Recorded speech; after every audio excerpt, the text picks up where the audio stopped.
morning po sa lahat mga katrops. Panibagong araw, panibagong vlog na naman tayo. Ito nga, palusong na tayo ng bukid. Ayan, dito na si Kuya Boy. Ayan, may dala na rin tayong pang almusal.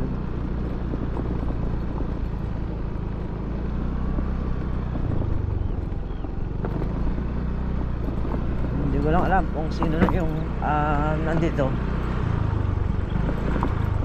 Ayan, si Paring Carlo nandito na rin.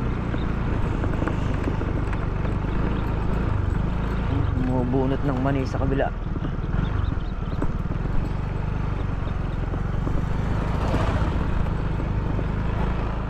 Ayan, pangalawang araw na ni Kuya Boy sa kanyang pag-aaral dito sa ating tataniman ng ampalaya.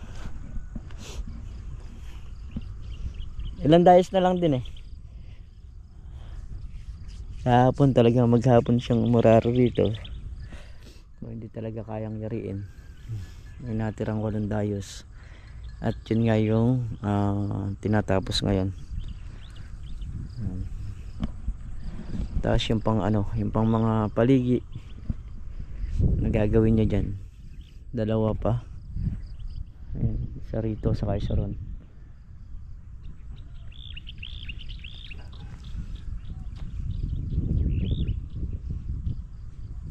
Bago natin tayuan ng buho, ilalabas muna namin yung mixer na nasa dulo na yon. Kasi pagka may buho na to, may ipit na dun yan. Kaya ilalabas natin dito. Dito na natin pagdadaanin.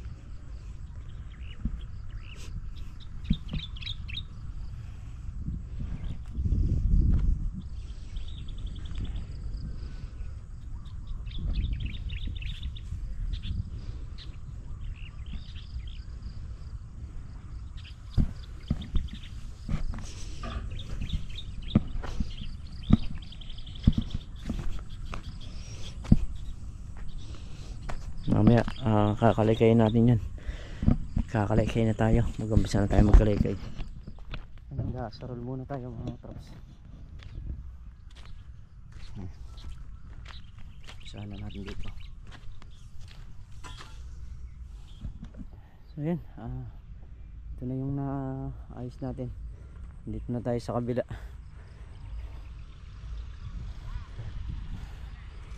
Si Makmak gumawa ng kape, oh. Kakape muna kami. So yun. Ito, nakapagsadsad pa tayo. Ito si si Tanggol.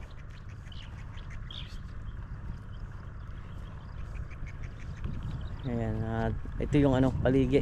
Tanggol. Boss. Shoutout nga pala kay Boss Jun. Ayun. Yari po ng Lean Farm. Ayun. Merry Christmas po. Maraming salamat po sa regalo. Ayun. Thank you po.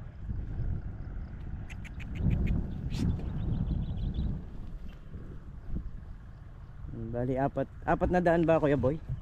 Yan, 4 na paraan ang gagawin ng Kuya Boy dito.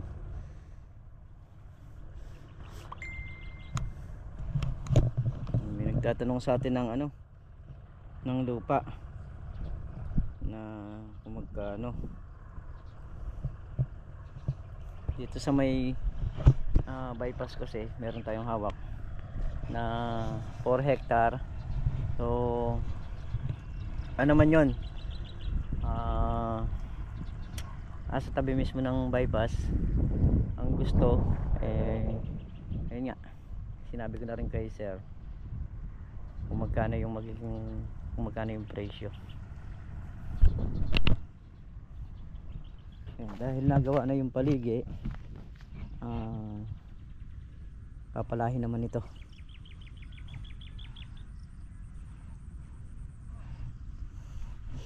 O hindi naman pakakaiangat yung nito, yung lupa, yung lang, medyo nakalalim lang siya ng bagya.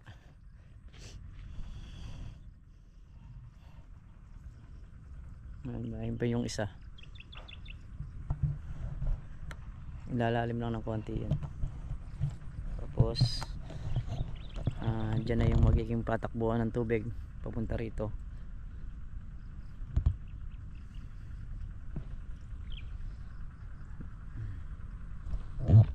Yan yung paligid mga katrops. Hahawin natin ng konti.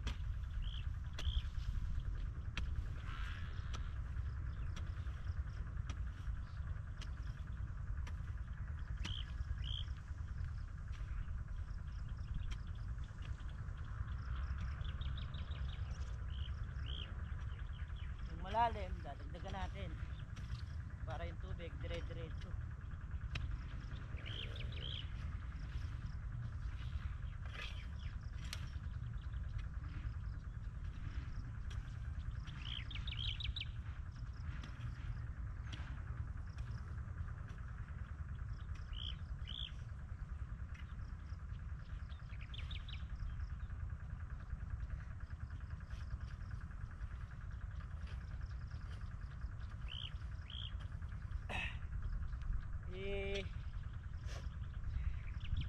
I-prepare na natin lahat bago tayo mag-start na tumanim para lahat naka gayak na, saka naka-forma na lahat.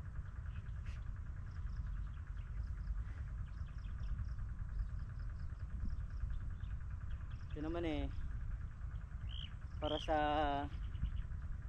kakaginhawa pagka tayo meron ng tanim dito. Unang-una sa pagpapatubig, kung saan mabibilis doon tayo. Sa dayos naman, ayan, parang nakapaligi na rin yan. So pag binagsak ang tubig dyan, binutas dito yan, didiretso na yan papunta ron. Kung saan yung mababang lugar, dinadagdagan natin ng lupa para yung tubig magdire-diretso. Kasi tagaraw, so alam naman natin na ang ampalaya, lalo na pag ganyan tagaraw halos laging basa dapat. Kaya naman ginawa natin parang paligi ito para na-stack yung tubig matagal, matuyo, no? Hindi kagad basta-basta matutuyo kasi nga nakapapaligi siya. Sa ganyan yung tanim ng tagaraw, pagkatagulan naman kailangan naman nakadaop naman yan, nakaangat. Magkaiba kasi, malayong malayo yung tanim nung tagaraw sa tagulan. Kaya kailangan nakaplano lahat bago mo talaga umpisahan. So kagaya nyan, nakaplano na yung tatamnan, nakakuha na rin yung mga paligi. So pag naayos na natin yan, maginhawang trabahuhin. Kaya hanggat di pa tayo nakakapaglagay, mas maganda yung maayos na at wala nang babaguhin oras na tumanim tayo. Tatayuan na lang natin ang buho. Yung buho nga pala natin mga katrops, ayan, darating po yun sa pagkayari pa ng Pasko. Yung buho, makapasko pa. Kaya doon pa lang tayo makapag-start na magtayo ng buho niyan.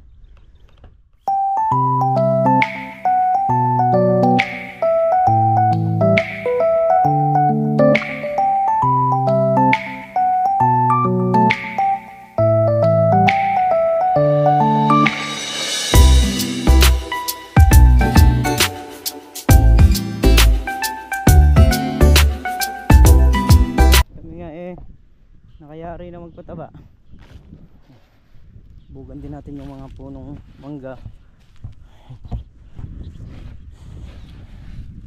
So, lahat ng puno na bali yung nandun may sabog na. Yan.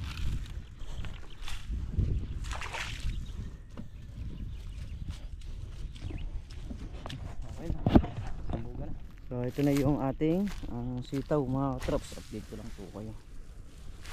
Tapos na rin pong malagyan ng ng tansi. Yan, meron na po sila. Mga guhit na ho. Mga ilang ko na lang lalabas na yung pinakatalbusan yan. So kung mapapansin nyo, nakalaglag siya sa may plastic. Kasi tayo po mismo yung magsasampa sa kanya dito.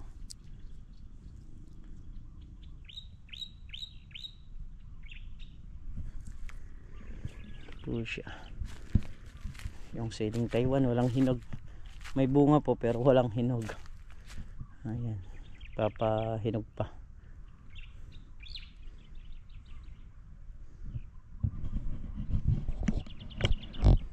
Yan po yung sinasabi ko. Ito kahit na hindi natubigan ito, basta yung itong dayos na to natubigan, okay na, kasi abutan na yung mga ampalaya. Ay, ampalaya, yung sitaw. Pagitang isang butas po ang patubig niyan. Kaya po medyo mabilis sa pagpapatubig. Dahil nga po dun sa diskarte na ginawa natin. So isang bagsak, dalawang dayos ang nakukuha. Tapos ito wala. Tapos kabila naman.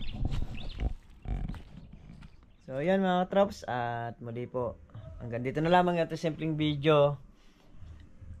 Lubos po ako nagpapasalamat sa lahat, sa inyo, sa suporta, sa pagtitiwala nyo. So yun nga po yung ganap ngayong araw, yung pagpapataba sa mga talong at paggagambol, paghahawi ng lupa dun sa tatamnan ng bagong ampalaya.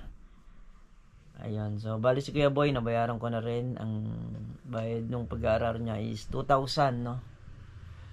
Ayan. So hanggang dito na lamang yung ating simpleng video, at maraming salamat po ulit.